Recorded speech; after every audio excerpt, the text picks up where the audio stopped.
Right now, PTL Limited is trading at 0.35 US dollars, and it is on an absolute tear, up a staggering 85.98% today. This is the kind of move that lights up trading screens, a parabolic surge on massive volume. But the immediate critical thing you must understand is that this explosive move is not what it appears to be. The market is reacting to a headline that on the surface looks fantastic, but the reality underneath is something else entirely. Just yesterday, PTL reported its first half 2025 financials. The headline that has algorithms and retail traders scrambling is a 277.5% increase in net income, posting a profit of $1.21 million. But here is the paradox, the disconnect that defines this entire move. In that same report, the company announced its revenue declined by 13.4%, and even more alarmingly, its gross profit absolutely collapsed by 52%. How is that possible? How do you make 277.5% more profit while your core business is shrinking and your profitability from sales has been cut in half? The answer is not in new sales, not in operational excellence, and not in a brilliant new product. The answer, buried in the financial statements, is a $2.4 million reversal of provision for expected credit loss. In plain English, PTL collected on a very old, outstanding debt that they had already written off as a total loss. This is an accounting gain, a one-time influx that has nothing to do with the company's current health or future prospects. The market, however, in its wisdom, sees a low-price stock and a plus 277.5% net income headline and loses its mind. This is the expectation. The expectation, when you see this on your Robinhood app or your SoFi Invest dashboard, is that this tiny company has finally turned a corner, that this is the ground floor. You see a stock that was once, believe it or not, over $15 a share, now at 35 cents, and you think this 85% spike is the beginning of the return. But the reality, however, is a brutal lesson in online investing. This is not a fundamental recovery. This is a technical, headline-driven, short squeeze-style explosion in a very low-float, very illiquid microcap stock. The volume today is astronomical, sitting at over 410 million shares. To put that in perspective, the entire company's market capitalization is barely $15 million. The entire company's value has changed hands more than 25 times over in a single day. This is not long-term investment activity. This is not Fidelity Investments or Schwab Intelligent Portfolios building a position for their clients. This is not even the kind of strategic long-term speculation you might see in Tesla stock or Nvidia stock. This is a frantic, high-speed churn. This is algorithms scraping that 277.5% profit headline and buying, which triggers momentum scanners, which brings in day traders using interactive brokers to scalp a few pennies, which then gets the stock on the top gainers list, attracting a wave of retail traders who are afraid of missing out. The price gapped up at the open, ran as high as 45 cents, and has since pulled back. This is pure, unadulterated volatility. Let's look even deeper at that financial report from yesterday, because the disparity between the headline profit and the operational reality is where the true story lies.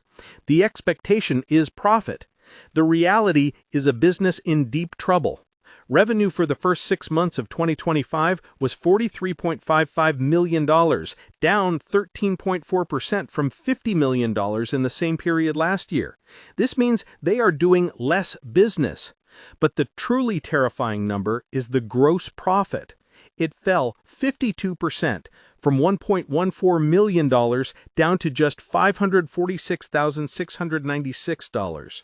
Their gross profit margin has compressed from 2.3% to a razor-thin 1.3%.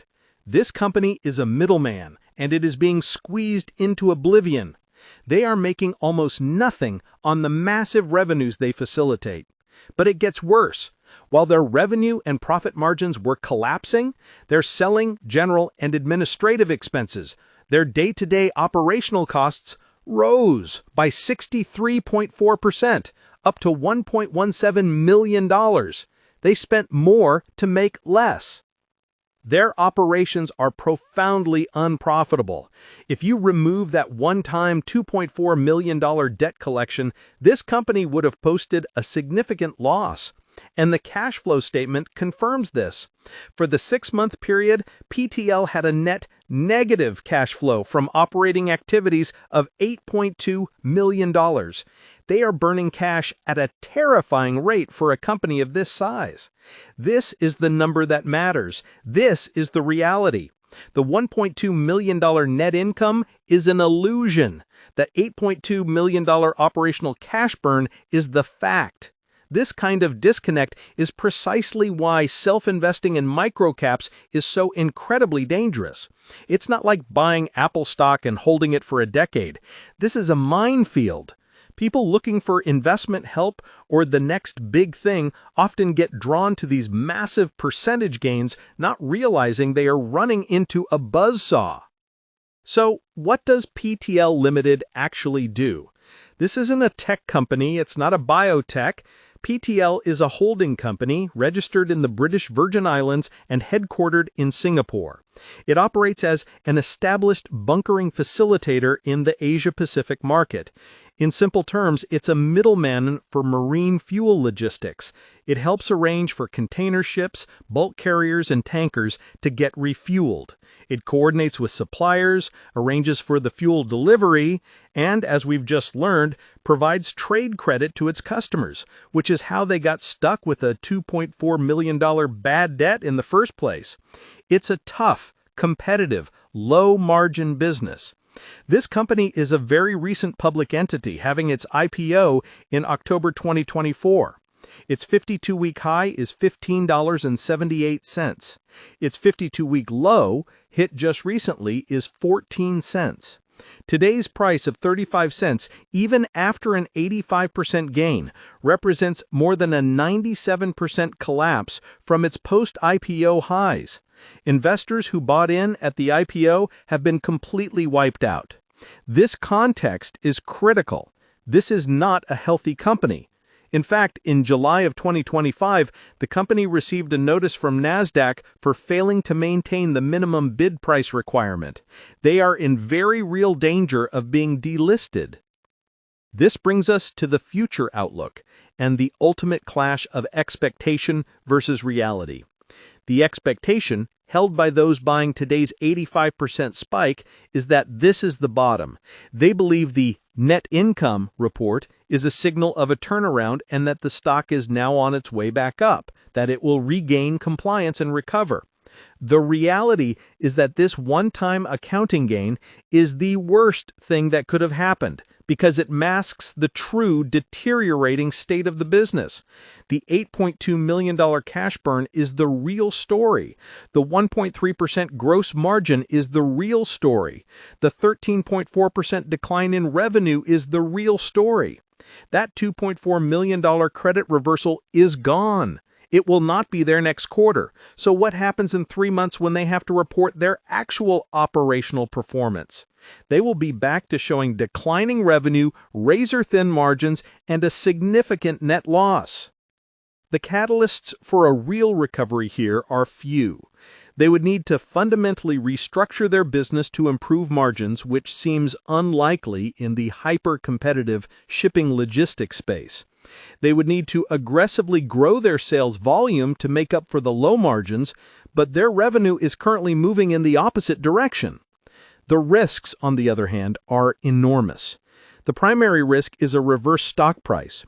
To regain NASDAQ compliance, they may be forced to consolidate their shares, say a 1-for-20 or 1-for-50 split, which almost always results in a new round of selling and destroys remaining shareholder value.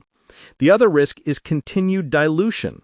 They already raised $7.14 million in a public offering back in April, and with an $8.2 million cash burn in 6 months, they will need to raise more, and soon.